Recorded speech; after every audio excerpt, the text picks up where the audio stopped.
Uma outra que não chegou nunca às vias de fato, pelo contrário, que existia até no nível de uma amizade cordial, respeitosa, porém sempre com uma rivalidade ali, mas uma rivalidade talvez saudável, uma competição intelectual, uma competição artística muito proveitosa e levada muito a sério, foi entre Picasso e Matisse. O Picasso também começou um pouco ali como protegido, talvez, do Matisse. O Matisse era mais velho que ele, já era um artista mais estabelecido quando o Picasso começou a aparecer na cena, e ele gostava do trabalho do Picasso, reconheceu que ele tinha ali um gênio, né? Nada além de um gênio. Essa palavra hoje em dia é muito banalizada, mas para Picasso é justo. Todo mundo hoje em dia é gênio, né? Tudo é gênio, tudo é genial. O Picasso era gênio mesmo. E aí eles tinham um pouco essa relação, né, de mentor e protegido, e o Matisse, lá em dado momento, percebeu que talvez o Picasso pudesse superá-lo, pudesse ser melhor do que ele.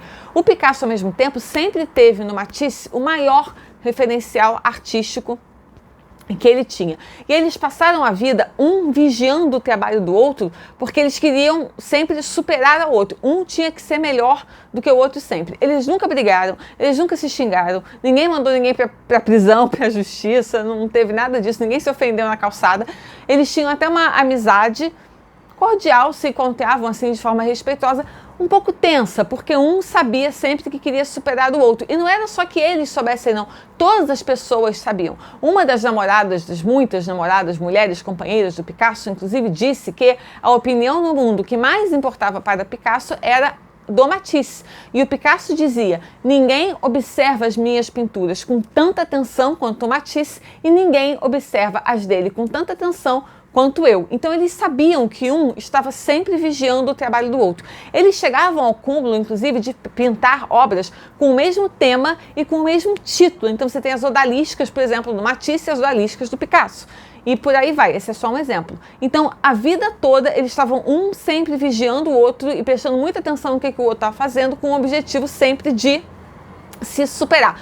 Um outro exemplo disso é que a primeira máscara africana que o Picasso viu pessoalmente ela pertencia ao Matisse, e ele viu na casa da Gertrude Stein. A Gertrude Stein, inclusive, foi quem apresentou os dois, e ela gostava, inclusive, de alimentar essa rivalidade, porque ela sabia que a rivalidade dos dois trazia frutos artísticos muito bons. Como um estava sempre querendo ser melhor do que o outro, ela ficava jogando para um e para outro, dizendo: olha, ele fez não sei o que, olha, ele vendeu não sei o que lá, olha, estão dizendo que ele é o máximo, olha, falaram que o trabalho dele não sei o que é o melhor de todos os tempos. E aí ela sabia que as anteninhas dos dois iam estar ligadas para o que o outro estava fazendo, e ela gostava de alimentar isso.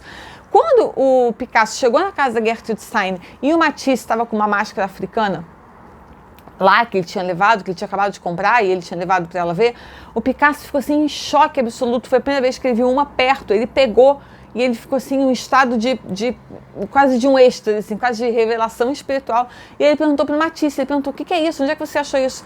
Ah, isso não é nada demais não, achei ali no mercadinho das pulgas, trouxe para cá, isso não quer dizer nada. É claro que queria dizer muito, o Matisse já sabia, e ele sabia que a experiência que aquilo poderia significar para o Picasso, e a gente sabe a influência enorme que as máscaras africanas tiveram na obra do Picasso posteriormente. Mas ele ficou ali meio que tentando, né, não é nada demais, tentando desdizer, porque ele já tinha intuído ali que Picasso tinha sofrido um impacto muito grande de ter visto aquilo e poderia fazer alguma coisa muito, muito grande com aquilo. Mas essa é uma que se manteve sempre no nível do respeito, da admiração intelectual muito grande. Eles conseguiam lá manter uma amizade civilizada, ainda que um pouquinho tensa, porque era público e notório que eles estavam sempre competindo um com o outro.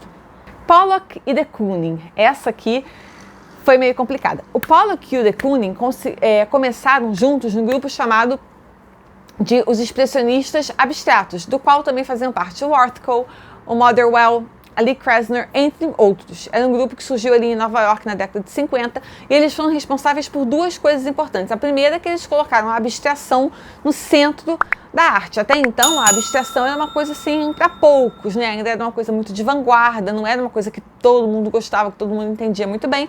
E esse grupo colocou a abstração realmente no centro. A arte figurativa é que ficou mais de lado. E eles transformaram Nova York no centro mundial das artes. Até então ainda era Paris. Desde o impressionismo, né, veio o impressionismo, o cubismo, o fauvismo, esses movimentos todos que eram muito ali centralizados em Paris. Mesmo artistas estrangeiros, como o próprio Picasso, a Mary Cassatt e outros que eram estrangeiros, mas produziram, fizeram carreira em Paris, e eles trouxeram o centro da arte mundial para Nova York. E no caso, eles dois, o Pollock e o de Kooning, eles tinham essa rivalidade que foi ficando cada vez mais intensa ao longo dos anos, mas que não começou com eles, começou com dois críticos que eram entusiastas do movimento, e cada um desses dois críticos tomou um lado de um desses dois artistas. Um desses críticos era o Clement Greenberg, que é um crítico muito famoso, e o outro era o Harold Rosenberg. Os dois nomes terminam em Berg, são duas pessoas diferentes. O Greenberg amava o Pollock, achava o Pollock o máximo, e achava que o Pollock encapsulava perfeitamente as ideias de abstração da época. Já o Rosenberg era partidário do de Kooning, e foram eles que começaram os dois eram muito influentes na cena artística em Nova York e, consequentemente, do mundo na época, e eles, cada um, pegou um artista para si, e eles aqui criaram essa rivalidade. Porém, essa rivalidade começou, digamos assim, que embebedar a relação entre eles, que foi ficando cada vez mais tensa e cada vez mais afastada. Picasso. It has been. De Kooning. He's all right, he's learning. Só que ela também impregnou, digamos assim, que o ambiente geral é como se você tivesse que ser o time Pollock ou time de Kooning. E como o Picasso e o Matisse, eles também tinham uma relação de observação constante, bastante perene, e também tinham essa rivalidade muito intensa, e um queria sempre superar o outro, só que eram dois temperamentos muito turbulentos que não conseguiram manter, pelo menos não sempre, a coisa no nível de respeito e cordialidade que uma festa no qual um quadro do de Kooning estava exposto.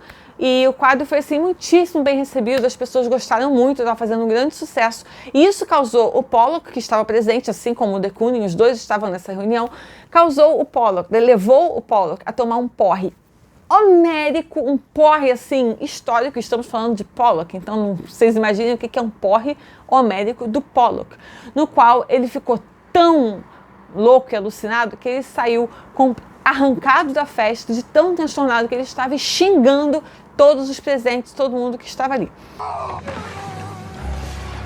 O Jackson Pollock morreu num acidente de carro. Existem pessoas que especulam que foi um acidente de carro proposital, que talvez fosse uma tentativa de suicídio que deu certo.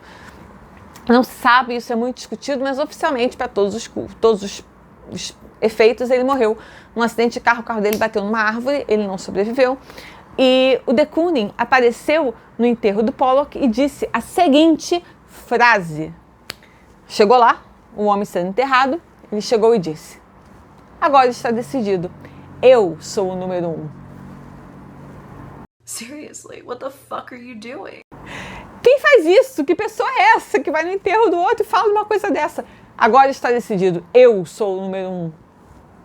A coisa é nesse nível, mas tem mais, porque tem uma talaricagem aí também.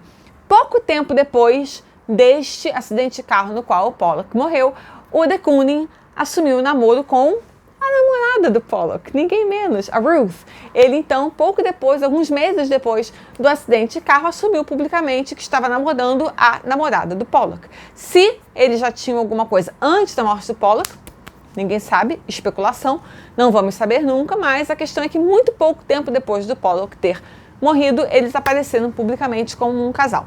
Naquele filme Pollock, de 2000, esses personagens todos aparecem. O Pollock é o Ed Harris, que escreveu e dirigiu o filme, e ele pintou um pouco assim.